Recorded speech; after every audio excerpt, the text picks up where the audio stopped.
දෙසුපිටයි ප්‍රමන්ත සහෝදර සහෝදරයන් ආදරත්වය පුතේ. අදට නියමිත සුපුවත අපේ අවධානය යොමු කරන්නේ ධනවතා සහ ලාසර සම්බන්ධ කතාපුවතයි. ධනවතාට මේ ලෝකේ හැම දෙයක්ම තිබුණා. හැම සම්පතක්ම තිබුණා. ලාසරස් කියන මේ හිඟන්නට මොනවත් තිබුණේ නැහැ. අවසානයේදී අපි දැක්කනවා මේ සුවිශේෂ වාක්‍යයේ ඉස්සරහට තියෝගෙන යද්දී ලාසරස්ව අරගෙන යනවා ආබ්‍රහම් තුමාගේ තුරුලට. සදා ගින්නට ධනවතාපත් වෙනවා. එතකොට මේ කතාපුවත හරහා මේ චතුරාර්ය කාලේ ජීවත් වෙන ඔබට මට දෙවියන් වහන්සේ කියන්නේ මොනවද කියන එක තමයි විමසලා බලන්න ඕන.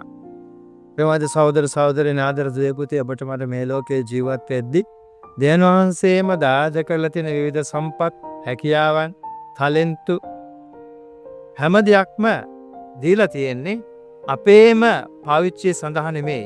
මේ දේවල් නොමැති අය සමග බෙදා ගන්නටයි. ඒක ආධ්‍යාත්මික කතුවරයෙක් කියලා තියෙනවා. ඔබට S2ක් දීලා තියෙනවා නම් දෙවියන් වහන්සේ දීලා තියෙන්නේ S නැති අය වෙනුවෙන් ලෝකයේ ලස්සන දකින්නටයි.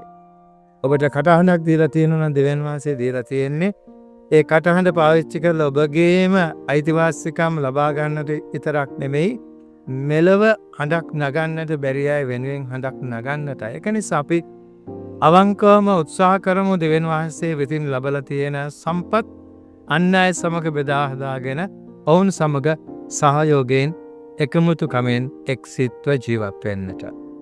ඔබ සියලු දෙනාට ජය සුවපේටයි.